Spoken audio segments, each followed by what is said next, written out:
Hello बच्चों, कैसे हैं आप लोग। आई होप सब अच्छे होंगे। चलिए स्टार्ट करते हैं। आज जो टॉपिक डिस्कस कर रहे हैं वो है relation between electric field and potential difference. तो लगाते हैं हेडिंग रिलेशन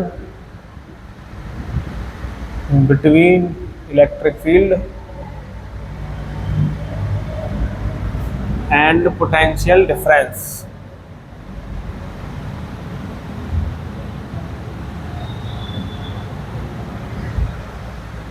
चलिए करते हैं स्टार्ट।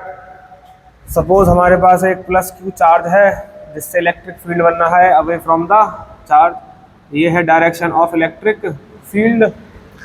हमको पता है जो पोटेंशियल होता है वो क्या होता है। पोटेंशियल होता है V इक्वल्स टू के क्यू बाई आर, यानी कि जब भी हम चार्ज से आगे बढ़ेंगे तो पोटेंशियल की वैल्यू डिक्रीज करेगी। अगर इस पॉइंट को मैं A मान लूँ, अगर यहाँ का पोटेंशियल VA है, सॉरी यहाँ का पोटेंशियल अगर V है, तो इससे अगर मैं पीछे आऊंगा तो क्या इसका पोटेंशियल V प्लस DV होगा? बिल्कुल होगा। देखो हम पीछे आ रहे हैं तो पोटेंशियल बढ़ेगा, आगे जाएंगे तो पोटेंशियल घटेगा। ठीक है, आगे अगर हम जाएंगे तो पोटेंशियल घटेगा और पीछे अगर हम आएंगे तो पोटेंशियल बढ़ेगा। ठीक है, बिल्कुल। हम कह रहे हैं कि A से B के बीच में जो डिस्प्लेसमेंट हुआ है उसको हम बोल रहे हैं DR। क्या बोल रहे हैं? DR। और कैसे आ रहे हैं हम? A से B आ रहे हैं। ये जो है हमारा ये क्या है? DR। ठीक है, तो चेंज इन पोटेंशियल कितना हो गया? तो हम बोलेंगे जो चेंज इन पोटेंशियल है वो है DV। क्या है चेंज इन पोटेंशियल? DV। तो change in potential from A to B, तो वो हो जाएगा VB माइनस VA। VB की वैल्यू है, इसको हम बोलेंगे डेल्टा V। VB की वैल्यू कितनी है? वो है V plus DV minus V। तो V से V कैंसिल आउट कर जाएगा, क्या बचेगा? यानी कि डेल्टा V इक्वल्स टू आ रहा है DV। ठीक है, अब बात करते हैं अगर हम चार्ज को यहाँ से यहाँ मूव करेंगे तो वर्क करना पड़ा होगा। बिल्कुल करना पड़ा होगा। और हम चार्ज है हमारे पास Q0 और Q0 को हम मूव कर रहे हैं, टेस्ट चार्ज को मूव कर रहे हैं A से B के बीच में, तो कितना वर्क करना पड़ेगा? तो work done in moving charge from A to B। A से B तक मूव करने में Q0 को कितना वर्क करना पड़ेगा? तो वर्क डन जो होगा वो क्या होगा? F into DR cos theta. Cos theta का मतलब कॉस 180, क्योंकि Q0 पे जो फोर्स लग रही होगी वो ऐसे लग रही होगी कितनी? F equals to Q0 into E, है ना? बिल्कुल। तो W की जो वैल्यू आ रही है क्या आ रही है? वो आ रही है Q0 इंटू E। DR तो DR है ना, और cos 180 की वैल्यू -1, तो W आ रहा है minus Q0 E into DR।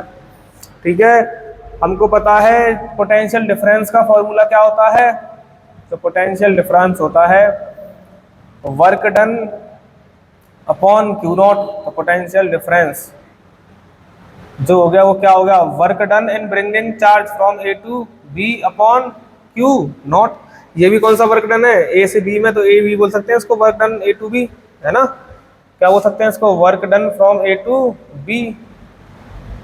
चलिए, तो डेल्टा V की वैल्यू क्या होगी? तो यहाँ से ले सकते हैं हम इसको Q0 into delta V equals to WAB। बिल्कुल, Q0 और डेल्टा V कितना है? DV। और ये कितना बचा? जब वर्क कितना आया है? वर्क आया है Q0 E इंटू DR।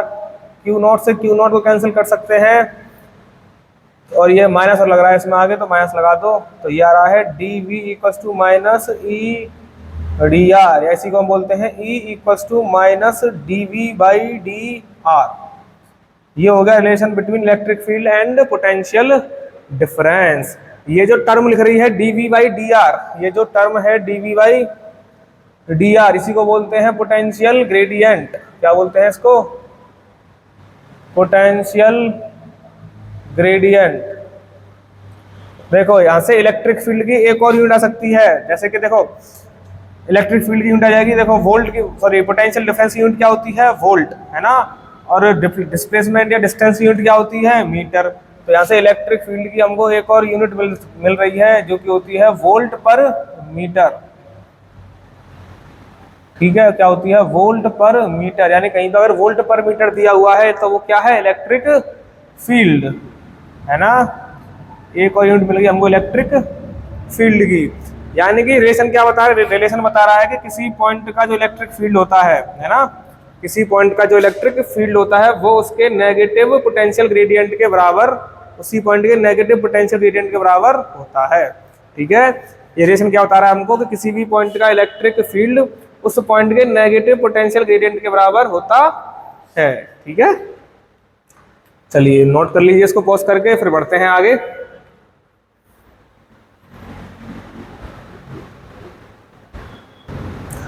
चलो इसी के करते हैं आगे कंटिन्यू। अगर इसको हम वेक्टर में रखें तो कैसे लिख सकते हैं वेक्टर में, देखो E इक्वल्स टू पढ़ा है हमने minus dV/dr। Electric field vector quantity है और डिस्प्लेसमेंट भी वेक्टर क्वांटिटी है। तो क्या dV इक्वल्स इसको माइनस E.dr लिख सकते हैं, बिल्कुल। ठीक है, ये क्या है, डॉट प्रोडक्ट, यानी कि इसको लिखें तो ले सकते हैं dV equals to minus E.dr cos theta, है ना। और थीटा क्या है, थीटा है angle between electric field vector and dr vector. ठीक है, देखो यहां से हम पोटेंशियल को भी कैलकुलेट कर सकते हैं, कैसे, आ जाओ। E बराबर होता है माइनस dV अपॉन dr, तो dV बराबर क्या हो जाएगा, माइनस E इंटू dr। मान लो मुझे फर्स्ट और सेकंड पॉइंट के बीच का पोटेंशियल निकालना है, तो मैं इसको इंटीग्रेट कर दूं फ्रॉम 1 to 2, इसको भी कर दूं फ्रॉम 1 to 2। तो देखो जो V2 यानी कि ये आएगा हमारा dV फ्रॉम 1 to 2, और ये इसकी लिमिट आएगी R1 to R2 E into dr minus, इसको सॉल्व करेंगे तो ये आ जाएगा V2 minus V1 equals to R1 R2 minus E into dr। तो यहाँ से हम पोटेंशियल डिफरेंस भी कैलकुलेट कर सकते हैं with the help of electric field, दो पॉइंट्स के बीच में। ठीक है, तो ये पूरा हो गया आपका relation electric field and potential difference का, इसको नोट कर लीजिए, फिर आगे बढ़ते हैं। ठीक है, चलिए तो अब देखते हैं हम electric potential due to a uniformly charge thin spherical shell. Spherical लिख लो यार, शेल का मतलब स्फेरिकल ही होता है। ठीक है, इसमें हम केस फर्स्ट पढ़ेंगे जो कि है अपना आउटसाइड द सेल, आउटसाइड। ठीक है, ये हमने कोई स्फेरिकल सेल बनाया है जो कि यूनिफॉर्मली चार्ज्ड है, इस पर चार्ज यूनिफॉर्मली डिस्ट्रीब्यूटेड है ओवर द सरफेस। ठीक है, लेट से इसके ऊपर जो चार्ज है वो है प्लस का Q, ये है इसका सेंटर, इसकी रेडियस है स्मॉल नहीं कैपिटल R, इससे स्मॉल r डिस्टेंस दूर कोई पॉइंट है P पॉइंट, ये है स्मॉल r डिस्टेंस दूर। इस P पॉइंट पर क्या निकालना है हमको, इस सेल की वजह से पोटेंशियल निकालना है। ठीक है, तो क्या कर लेंगे, हम मान लेंगे कि जो हमारा चार्ज है वो कहाँ रखा है, इन्फिनिटी से कहाँ लेकर आ रहे हैं उसको, P पर। तो हमें निकालेंगे यहाँ पे, हमें जो यूज करना है वो करना है Vp माइनस V इन्फिनिटी, और हम जानते हैं डेल्टा V बराबर होता है minus E dr R1 to R2, वही पढ़ा है हमने ये। ठीक है, तो हम निकाल रहे हैं Vp माइनस V इन्फिनिटी, मतलब हम कहाँ से आ रहे हैं, इन्फिनिटी से, और कहाँ पे आ रहे हैं, R पर। ठीक है, minus electric field into dr, निकाल सकते हैं इसको, बिल्कुल निकाल सकते हैं।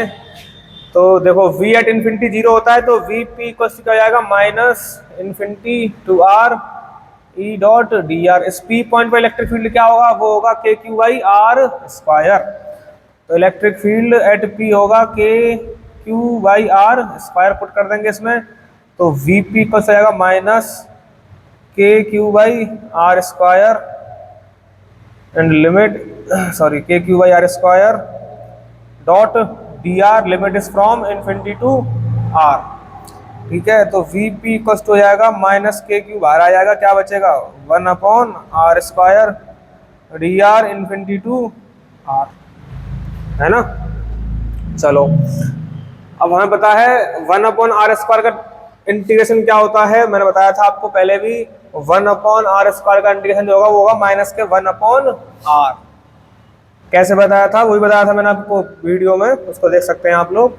उसका जो इंटीग्रेशन होगा वो होगा minus 1 upon R and limit is from infinity to R. ठीक है, तो लिमिट रखेंगे पहले अपर लिमिट, फिर लोअर लिमिट यानी कि -1/r -1/, इन्फिनिटी 1/∞ क्या होता है 0, तो जब बाहर निकलेगा माइनस माइनस का जाएगा प्लस, तो ये आ गया KQ/R, KQ/R। ठीक है, ये होता है सेल के आउटसाइड, यानी कि जो स्मॉल r है वो छोटी है capital, sorry small r is greater than capital R। ठीक है, इसका अगर हम डायग्राम देखें तो कैसे बनेगा, मतलब कि ग्राफ पोटेंशियल वर्सेस डिस्टेंस का, तो वो बनेगा देखो जैसे कि 1/x का बनता है, क्योंकि देखो हमें दिख रहा है यहाँ से जो v आउटसाइड है, जो v आउटसाइड है वो इनवर्सली प्रोपोर्शनल है किसके, डिस्टेंस के। अगर ये डिस्टेंस है और ये v है तो यही तो आएगा, बिल्कुल आएगा 1/x की तरह।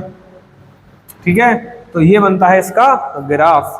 ठीक है, जैसे मैंने पहले किया था सेल थ्योरम वाला, अगर हम मान लें कि इसका जो पूरा चार्ज है वो इसके सेंटर पर कॉन्सेंट्रेटेड है, तो सिंपल हम सॉल्व कर सकते थे इसको। अगर हम ऐसे मान लें कि ये एक इसका जो पूरा चार्ज है वो इसके सेंटर पर कॉन्सेंट्रेटेड है कैपिटल Q, और इससे r डिस्टेंस दूरी, ये पॉइंट है P, तो V एट P हम डायरेक्ट भी निकाल सकते थे, जो कि आता KQ/r। ठीक है, तो इसको पॉज करके आप नोट कर लीजिए। फिर इसका केस सेकंड देखते हैं जो है इनसाइड द सेल। चलिए तो अब देखते हैं सेकंड केस जो कि है इनसाइड द सेल। इनसाइड क्या होगा, मान लो इनसाइड कोई भी पॉइंट मान लिया हमने, मान लिया कि ये कोई हमारा पॉइंट है P पॉइंट, इस P पॉइंट की जो डिस्टेंस है सेंटर से वो है स्मॉल r। इस पॉइंट पे क्या निकालना है हमको, पोटेंशियल निकालना है। हमको एक और पॉइंट एज्यूम करना पड़ेगा जो कि हमने किया है इसके सरफेस पर, ये इसके सरफेस पर हमने S पॉइंट माना है। हम चार्ज को S से P पर लेकर आ रहे हैं। ठीक है, तो जो VP माइनस VS होगा वो क्या होगा, -S2PE.dr।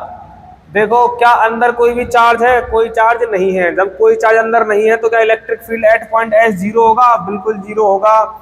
तो इलेक्ट्रिक फील्ड एट S कितना है 0, तो हम कहेंगे VP minus VS equals to 0, यानी कि VP equals to VS।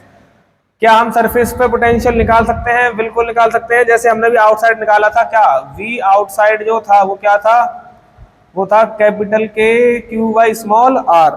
Sir at surface क्या होगा, तो सरफेस जो होगा वो स्मॉल r बराबर कैपिटल R हो जाएगा इस इक्वेशन में, बिल्कुल हो जाएगा। तो V एट सरफेस क्या निकल के आया है हमारा, वो आएगा KQ/R। उस वैल्यू को यहाँ सब्स्टिट्यूट कर देते हैं, तो जो VP आ रहा है हमारा वो आ रहा है KQ/R, यानी कि ये कैसा है, R कैसी होगी हमारी, कांस्टेंट। R तो कांस्टेंट है, रेडियस है, तो अंदर कैसा आ रहा है, पोटेंशियल कैसा आ रहा है, कांस्टेंट, है ना। तो अगर हम डायग्राम बनाएं दोनों का कंबाइंड, सॉरी ग्राफ बनाएं दोनों का कंबाइंड, यानी कि इनसाइड और आउटसाइड दोनों का कंबाइंड ग्राफ बनाएं, तो देखो कैसा बनेगा। ठीक है, ये हमारा एक क्या है, स्फीयर है। ठीक है, ये इसका सेंटर है O। ठीक, ये डिस्टेंस होगी R, कैपिटल R यहाँ तक, है ना। और यहाँ पे ग्राफ किसके बीच में है, स्मॉल r और V के बीच में है। ये है इनसाइड और ये है आउटसाइड। देखो जब इनसाइड कैसा है पोटेंशियल, इनसाइड जो पोटेंशियल आ रहा है वो कैसा है, वो है कांस्टेंट। इनसाइड पोटेंशियल कैसा है, कांस्टेंट। तो देखो जो ग्राफ बनेगा वो यहाँ तक तो कांस्टेंट आएगा इनसाइड तक, उसके बाद 1/x की तरह डिक्रीज करेगा, यानी कि यहाँ जो पोटेंशियल होगा वो होगा KQ/R, और कैसा है ये, कांस्टेंट। और यहाँ जो पोटेंशियल है वो क्या है, V inversely proportional to R। ठीक है, और यहाँ जो इस पॉइंट पे जो R की वैल्यू होगी वो क्या होगी, कैपिटल R इस पॉइंट पर। ठीक है, तो ये बनता है इसका ग्राफ, जो कि कभी कभी पूछ लिया जाता है। ठीक है, तो आज के लिए इतना ही रखते हैं, फिर कल मिलते हैं नेक्स्ट लेक्चर में। ठीक है, नेक्स्ट वीडियो में। आई होप आपको समझ में आया होगा। समझ में आया है तो लाइक कीजिए, कमेंट कीजिए, नहीं समझ में आया है तो भी कमेंट कीजिए और बताइए क्या समझ में नहीं आया है। ठीक है, चलिए मिलते हैं, तब तक के लिए बाय, थैंक यू।